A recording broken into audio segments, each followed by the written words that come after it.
कहाँ हैं आप? अपने छोटे बेटे की आवाज सुनकर माँ आंसू पोंछते हुए बाहर आती हैं। अभी अभी उन्हें जो पुत्र शोक हुआ है, उनको उससे उबरने में समय लगेगा। इस उम्र में पुत्र शोक बड़ा भयानक होता है। फिर भी अपने छोटे बेटे को सामने खड़ा देखकर उनका मुरझाया चेहरा थोड़ा सा प्रसन्न हो जाता है। अरे बेटा, तुम आ गए? आओ आओ, इतने लंबे सफर से तुम थक गए होंगे बेटा। हाथ मुंह धो लो, मैं तुम्हारे लिए कुछ लेकर आती हूँ। बेटा जो अपने बड़े भाई की मृत्यु का समाचार पाकर भागा भागा घर आया था, माँ से बोला, खाना वाना रहने दीजिए माँ, पहले ये बताइए कि भाभी को क्या हुआ है। यहाँ आने से पहले मैं उनसे मिलने गया था, पर उन्होंने मुझसे बात तक नहीं की। माँ फिर से साड़ी का पल्ला आंखों में डालकर रो पड़ी। थोड़ी देर बाद अपने आप को नियंत्रण कर वो बोली, बेटा, बहू माँ को अभी अभी पति शोक मिला है। उसकी ऐसी अवस्था नहीं है कि इस समय किसी से भी बात करे। परंतु माँ, वो पति शोक नहीं था। भाभी तो शराबियों की तरह उल जुलूल बातें कर रही थीं। अच्छा ये बताइए कि जब उनके पति की मृत्यु हो गई है, फिर उनको दुल्हन के वेश में क्यों सजाया जा रहा है? बेटा, अब तू आ गया है ना, धीरे धीरे सब समझ जाएगा। पर माँ पहचानती थी अपने इस बेटे को, बड़ा ही जिद्दी है। वो माँ से तब तक ये प्रश्न पूछता रहा जब तक माँ ने हार कर उसे जवाब न दे दिया। अरे बेटा, तू समझता क्यों नहीं? बहू माँ सती होने जा रही हैं। तुझे तो पता है कि जो औरतें विधवा हो जाती हैं, उन्हें सती होना पड़ता है। पर ऐसा क्यों माँ? हमारे समाज का यही नियम है बेटा। परंतु माँ, जब पिताजी का देहांत हुआ था, तब आप क्यों नहीं उनके साथ सती हो गई थी? मैं ऐसा रिवाज नहीं मानता। मैं भाभी को सती नहीं होने दूंगा। अपनी गर्भधारिणी माँ को ऐसे कठोर शब्द कहकर इसके बाद वो पुरुष वहां से शीघ्र ही चले जाते हैं। परंतु खेद का विषय ये है कि वो भद्र पुरुष अपनी लाख कोशिशों के बावजूद भी उस दिन समाज के ठेकेदारों के हाथों से अपनी भाभी को बचा नहीं पाए थे, और उनकी आंखों के सामने ही उनकी भाभी जिंदा उनके भाई की चिता पर जला दी गई थी। एक और भाई की मृत्यु का शोक था, और दूसरी ओर इस तरह भाभी को अपनी ही आंखों के सामने जलते हुए वो भद्र पुरुष न देख पाए थे। उस दिन अपने बड़े भैया और भाभी की चिता की पवित्र अग्नि के सामने उन्होंने एक शपथ ली थी कि हिंदुस्तान की औरतों को जब तक इस सामाजिक कुप्रथा से छुटकारा न दिला देंगे, तब तक वो चैन से नहीं बैठेंगे। मेरे श्रोताओं, क्या आप जानते हैं कि हिंदुस्तान की नारियों को इस दुस्सहनीय दुख से छुटकारा दिलाने का बीड़ा उठाने वाले उस भद्र पुरुष का क्या नाम था? सती प्रथा की वर्षों पुरानी इस सामाजिक कुप्रथा के उन्मूलन के लिए जिन्होंने अथक परिश्रम किया था, इतिहास में आज उनका नाम राजा राम मोहन राय के रूप में दर्ज है। आइए आज कुकू एफएम पर जानते हैं उनके बारे में।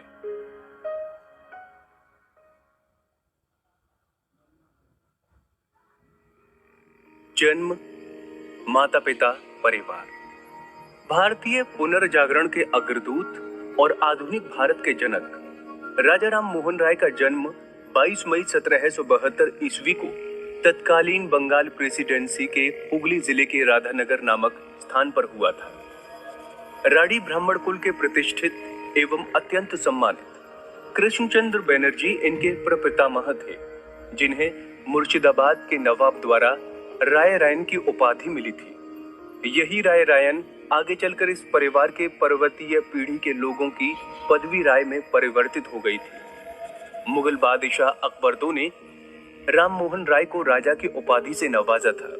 कृष्णचंद्र के तीसरे बेटे ब्रज विनोद, जो एक जाने माने वैष्णव भक्त थे, राम मोहन राय के दादाजी थे। ब्रज विनोद राय के पंचम पुत्र रमाकांत राय, जो भगवान विष्णु के एक निष्ठ भक्त थे, राम मोहन के पिता थे। राम मोहन राय की माता का नाम था तारिणी देवी। वो शाक्त धर्म की अनुगामी थी। राम मोहन राय की माता जी एक समझदार, दृढ़ चित्त वाली, प्रभावशाली महिला थी, जिनका रौब पूरा परिवार मानता था। इस प्रकार बचपन से ही राम मोहन राय एक मिश्र संस्कृति के संपर्क में आए थे। वैष्णव और शाक्त दोनों ही संस्कृति के मिलन से राजा राम मोहन राय के व्यक्तित्व का निर्माण हुआ था। धार्मिक मामले में इनका परिवार शुरू से ही काफी कट्टर रहा है। इनके पिता ने तो धर्म के नाम पर अपना संपूर्ण जीवन समर्पित कर दिया था। इनकी माताजी भी एक अत्यंत धर्मपरायण स्त्री थी।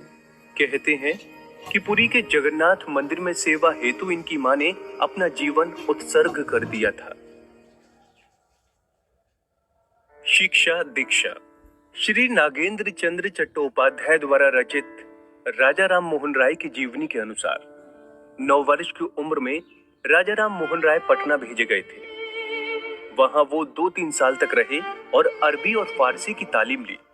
इसके बाद इन्हें काशी भेजा गया था, जहां उन्होंने संस्कृत भाषा सीखी थी और इसी भाषा में रचित हिंदू धर्म के ग्रंथों जैसे वेद, उपनिषद, श्रुतियां इत्यादियों का 1 वर्ष से कुछ अधिक समय तक गहन अध्ययन किया था। 16 वर्ष की अवस्था में उन्होंने तिब्बत की यात्रा की थी। वहां लगभग 4 साल रहने के पश्चात 20 वर्ष की आयु में वो घर लौटे थे। घर में उन्होंने अपनी प्रारंभिक शिक्षा अपनी मातृभाषा बंगला में पाई थी और घर पर ही उन्होंने बंगला और संस्कृत का अध्ययन प्रारंभ किया था। इसके कुछ समय बाद उन्होंने स्थानीय मौलवी से फारसी की भी तालीम ली थी। इसके बाद वो अपने पिता के आग्रह पर पटना गए थे, जहां उन्होंने अरबी, तर्कशास्त्र और गणित की शिक्षा पाई थी। उस जमाने में रोजगार हेतु अरबी और फारसी सीखना लाजमी था, क्योंकि देश में तब मुगलों का शासनकाल था। राजकाज की भाषा अतएव उन दिनों फारसी हुआ करती थी। इस तरह एरिस्टोटल और यूक्लिड का अरबी अनुवाद पढ़ते समय राम मोहन राय इस्लाम धर्म के अनुयायियों की स्वतंत्र चिंतन पद्धति की ओर आकृष्ट हुए थे। धीरे धीरे उन्होंने मुहद्दिनों, सूफियों और मुताजिलाओं को पढ़ना सीखा। इस दौरान वो इस्लाम की चुनौतीपूर्ण परंपरा से भी बहुत प्रभावशाली हुए थे। अपने धर्म सिद्धांतों का विकास।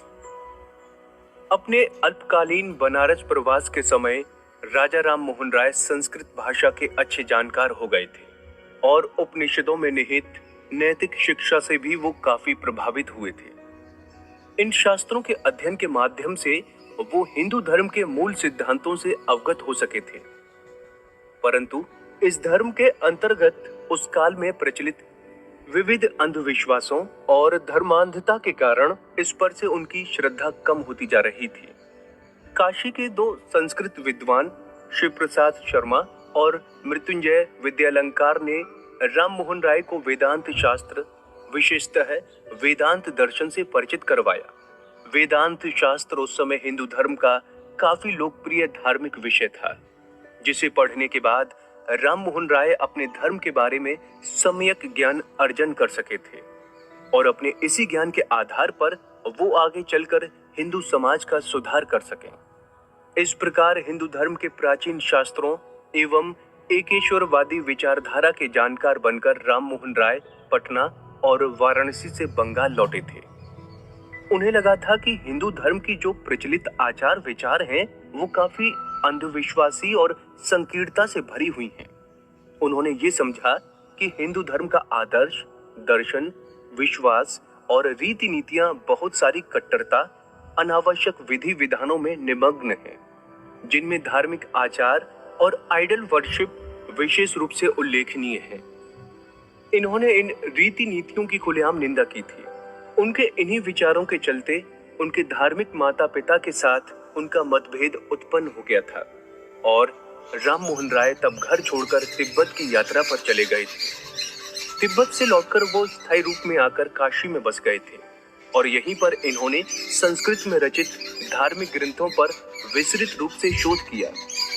शीघ्र ही वो दर्शन, उपनिषद, पुराण और तंत्रों के पंडित बन गए। इसी समय उन्होंने तीनों वेदों, शास्त्रों, उपनिषद, ब्रह्म सूत्र और श्रीमद् भागवत गीता पर आदि शंकराचार्य की टिप्पणी का अध्ययन और बहुविधि शोध भी किया था। इन्हीं शोधों और अध्ययनों के फलस्वरूप आगे चलकर उन्हें अपने सिद्धांतों और जीवन दर्शन के विकास में सहायता मिली थी। बनारस में उन्होंने कुछ समय तक पांडुलिपियों की प्रतिलिपियां बनाने का कार्य भी किया था। फिर जुलाई 1803 में पिता की मृत्यु का समाचार पाकर वो बंगाल लौट आए थे।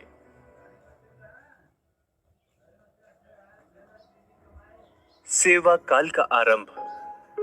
सन 1803 से 1815 तक राममोहन राय ने अपनी लेखन सेवा के द्वारा तत्कालीन ईस्ट इंडिया कंपनी में कार्य किया। राजा राममोहन राय का ये सेवा काल ढाका के जलालपुर जिले में स्थित थॉमस वुडरोफ नामक एक अंग्रेज मजिस्ट्रेट के ऑफिस से आरंभ हुआ था। यहीं पर इन्होंने लुहुफात उल मुहिद्दीन नामक फारसी में कई निबंध लिखे थे, जिनकी भूमिका अरबी भाषा में थी। ये निबंध उन्होंने 1803 से 1804 के बीच में लिखा था।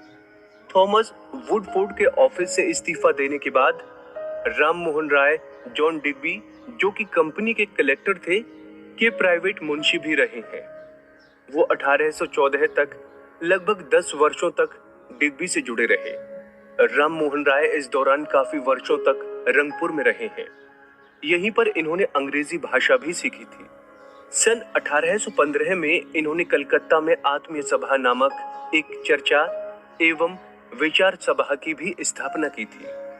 सन 1838 के समय तक ईस्ट इंडिया कंपनी प्रतिवर्ष भारत से लगभग 3 मिलियन पाउंड के दर से राजस्व के नाम से पैसा वसूल रही थी। राममोहन राय वो व्यक्ति थे जिनकी नजर सबसे पहले इस बात पर गई और उन्होंने ये आकलन करने की कोशिश की कि हर साल कंपनी जो राजस्व के नाम पर भारतीयों से पैसा लेती है, वो आखिर जाता कहाँ है। उन्होंने हिसाब लगाकर देखा कि इसी राजस्व के लगभग आधे से भी अधिक हिस्सा प्रतिवर्ष इंग्लैंड भेज दिया जाता है, जबकि भारत की आबादी उस समय इंग्लैंड से कई गुना अधिक थी। तो ये रकम भारतवर्ष के सामाजिक विकास हेतु खर्च की जानी चाहिए थी। राममोहन राय शीघ्र ही समझ गए थे कि यूरोपीय द्वारा इस तरह की जो बेरोक टोक मुफ्त व्यापार की पद्धति अपनाई गई थी, उससे भारत की अर्थनीति को गहरा आघात पहुंच रहा था। अगले 2 दशकों तक राममोहन राय ने बंगाल के हिंदुत्व और खासकर अपने कुलीन ब्राह्मण वंश के अमानविक प्रथाओं जैसे सती प्रथा, बहु विवाह प्रथा, बाल विवाह प्रथा और दहेज जैसे सामाजिक कुप्रथाओं पर जमकर आघात किया और उनके उन्मूलन हेतु पुरजोर कोशिश की। सन 1819 में वो विलियम केरे, जो एक बैप्टिस्ट मिशनरी थे और जिन्होंने श्रीरामपुर कॉलेज की स्थापना की थी, वो नीतियों के खिलाफ हो गए। अपने सहकारी द्वारकानाथ टैगोर का साथ पाकर उन्होंने बैप्टिस्ट ट्रिनिटेरियन क्रिश्चियनिटी की मान्यताओं के खिलाफ आक्रमण किया था। इसी दौरान वो अनेक थियोलॉजिकल डिबेट्स में भी हिस्सा लेने गए थे। सन 1828 ईस्वी में उन्होंने देवेंद्रनाथ टैगोर के साथ मिलकर ब्रह्म सभा की स्थापना की थी। सन 1830 तक राममोहन राय भारत भर में एक जानी मानी हस्ती बन चुके थे। सन 1830 में वो मुगल सम्राट अकबर सेकंड के राजदूत बनकर इंग्लैंड भी गए थे, जहां उन्हें किंग विलियम फोर्थ के राज्यसभा में मुगल बादशाह द्वारा राजा की उपाधि दी गई थी।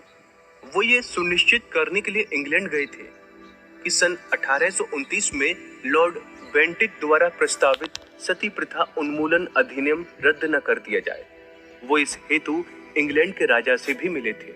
साथ ही राय ने मुगल दरबार को मिलने वाली राशि की बढ़ोतरी हेतु याचिका भी दायर करने गए थे और वो मुगल सम्राट को दी जाने वाली इस स्टाइपेंड की राशि को 30,000 पाउंड तक बढ़ाने में कामयाब हो गए थे। इंग्लैंड में रहते समय राय ने दोनों देशों की सांस्कृतिक आदान प्रदान करना, वहां के सांसदों से मिलना और भारतीय अर्थशास्त्र पर किताबें लिखने जैसे कई उल्लेखनीय कार्य भी किए थे। मध्यकालीन ब्रह्मो अवधि 1820 से 1830। ये राममोहन राय के जीवन का सबसे विवादास्पद समय था। अर्थात ये वो समय था जिस समय वो सामाजिक विधि विधानों और रूढ़ियों के खिलाफ जमकर लड़े, चाहे वो उनके अपने हिंदू धर्म के हिस्सा रहे हों अथवा क्रिश्चियनिटी के। इस दौरान उन्होंने अनेक पत्र पत्रिकाओं का प्रकाशन संपादन किया और उनमें उन्होंने स्वयं लेख भी लिखे। इस अवधि में प्रकाशित उनके लेखों के बारे में शिवनाथ शास्त्री जी का कहना है। साहित्यिक दृष्टि से सन 1820 से 1830 तक का ये दशक बहुत ही घटनापूर्ण रहा है और इस बात की पुष्टि उनके प्रकाशित निम्न पत्र पत्रिकाओं की तालिका से लगाई जा सकती है। सन 1821 में क्रिश्चियन धर्म अनुयायियों को दूसरी अपील, बंगला अनुवाद सहित ब्रह्मानिकल मैगजीन भाग ए एवं 2, एक नए बंगाल समाचार पत्र संवाद कुमोदी का प्रकाशन। सन 1822 में मिरात उल अकबर नामक फारसी अखबार में उन्होंने एक निबंध लिखा था जिसका नाम था 4 प्रश्नों के उत्तर। इस लेख में प्राचीन महिलाओं के अधिकारों के संबंध में कुछ संक्षिप्त टिप्पणियां की थीं, जो विशेष उल्लेखनीय है। सन 1823 में क्रिश्चियन धर्म अनुयायियों के प्रति तीसरा एवं अंतिम अपील, प्रेस की आजादी से संबंधित विषय पर इंग्लैंड के राजा को पत्र लिखा। एक मेमोरियल क्रिश्चियन विवाद के विषय पर रामाडोस पेपर्स, ब्राह्मणिकल मैगजीन नंबर 4, अंग्रेजी शिक्षा के विषय पर लॉर्ड आर्महर्ट्स को पत्र लिखा। हम्बल सजेशन नामक एक निबंध, पाठ्य प्रदान अर्थात अस्वस्थ लोगों के लिए औषधि नामक बंगाल में एक पुस्तक की रचना। सन 1824 में prospect of Christianity in India पर रिहेवियर को लिखा उनका पत्र एवं अकाल पीड़ित दक्षिणी भारतीय मूल निवासियों हेतु एक अपील। सन 1825 में विविध पूजा पद्धतियों पर उन्होंने एक निबंध लिखा। सन 1826 ईश्वर प्रेमी गृहियों की योग्यताओं पर बंगाल में एक निबंध। किसी कायस्थ के साथ विवाद के विषय पर निबंध। अंग्रेजी में बंगला भाषा का व्याकरण। सन 1827 में गायत्री का दैविक पूजन नामक एक संस्कृत निबंध, साथ में उसी का अंग्रेजी अनुवाद, जाति प्रथा से संबंधित एक संस्कृत लेख। सन 1828 में राय एवं उनके दोस्तों द्वारा दैविक पूजन के प्रकार को कलेक्शन ऑफ ह्यूमंस की रचना। सन 1829 में अंग्रेजी एवं संस्कृत भाषा में सीक्रेट ऑथराइज्ड की स्थापना पर धार्मिक अनुदेशों अनुष्ठान नामक एक बंगला निबंध एवं सती प्रथा के खिलाफ एक याचिका। उन्होंने प्रकाश्य रूप में ये घोषणा की थी कि यदि सुधार बिल संसद में पास न हो सकी तो ब्रिटिश साम्राज्य से वो उत्प्रवास कर लेंगे। धार्मिक सुधार। आगे चलकर जब ब्रह्मो समाज की स्थापना उनके शिष्यों द्वारा की गई थी, तब राजा राम मोहन राय के धर्म संबंधी विचारों को राजनारायण बसु द्वारा ब्रह्मो समाज में सम्मिलित कर लिया गया था। उनके धार्मिक विचार इस प्रकार थे। ब्रह्मो समाज ये विश्वास करता है कि ब्रह्मोवाद की मूल शिक्षा प्रत्येक व्यक्ति जिन जिन धर्मों का पालन किया करता है उन सब का निचोड़ है। ब्रह्मो समाज का एक सर्वशक्तिशाली ईश्वर के अस्तित्व में विश्वास रखता है और उन्हीं की अर्चना पर बल देता है। ब्रह्मो समाज ये विश्वास रखता है कि उस ईश्वर की पूजा के लिए कोई निर्धारित स्थान या समय की आवश्यकता नहीं है। उनके अपने शब्दों में, हम उनका ध्यान अथवा उनसे भक्ति किसी भी समय या किसी भी स्थान पर कर सकते हैं। सिर्फ इस बात पर ध्यान रहे कि उस समय और उस स्थान पर जहां ईश्वर की आराधना की जा रही हो, हमारा मन बिल्कुल ईश्वर पर केंद्रित हो। राजा राम मोहन राय वेद, उपनिषद और कुरान के मर्मज्ञ थे, अतः उनका ये धार्मिक विश्वास हिंदू धर्म, इस्लाम, 18वीं सदी की आस्तिकता, एक ईश्वरवाद और फ्री मैसोन के विश्वासों का मिलाजुला प्रभाव था। सामाजिक सुधार। राजा राम मोहन राय ने सामाजिक बुराइयों से लड़ने एवं भारतवर्ष में सामाजिक एवं शैक्षणिक सुधार के लिए आत्मीय सभा और यूनिटेरियन कम्युनिटी की स्थापना की थी। वे वो पुरुष थे जो आजीवन अंधविश्वासों के खिलाफ लड़े, साथ ही आधुनिक भारतीय शिक्षा व्यवस्था के वो पुरोधा भी थे और बंगाल गद्य साहित्य के जनक एवं भारतीय प्रेस के भी वो संस्थापक थे। हिंदू धर्म में प्रचलित बुराइयों जैसे सती प्रथा, बहु विवाह प्रथा, बाल विवाह एवं जातिवाद के विरुद्ध वो जमकर लड़े। महिलाओं को पैतृक संपत्ति पर अधिकार दिलाने हेतु भी उन्होंने कठोर संघर्ष किया। सन 1828 में सामाजिक बुराइयों से लड़ने हेतु उन्होंने बंगाल के सुधरे हुए ब्राह्मणों को लेकर आत्मीय सभा नामक एक आंदोलन की शुरुआत की थी। राम मोहन राय की राजनीतिक पृष्ठभूमि और उन पर पड़े ईसाई मत के प्रभाव ने काफी हद तक उनके सामाजिक और धार्मिक दृष्टिकोण का निर्माण किया था और हिंदू धर्म के सुधार हेतु उनके क्रियाकलापों में यही प्रभाव उनका सहायक भी रहा है। उन्होंने लिखा था, हिंदुओं की वर्तमान स्थिति उनके राजनीतिक महत्वाकांक्षाओं को प्रोत्साहन देने के लिए उपयुक्त नहीं है। अतः ये आवश्यक है कि उनके धर्म में कोई परिवर्तन उपस्थित हो।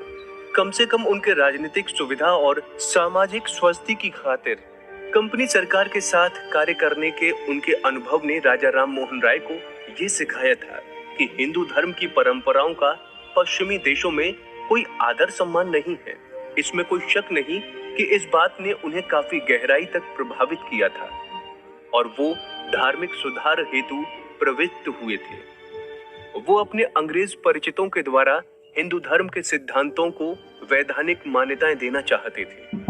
उन्होंने महसूस किया कि हमारे समाज में प्रचलित अंधविश्वासों के कारण अंग्रेज अपने आप को हम भारतीयों से श्रेष्ठ समझते हैं।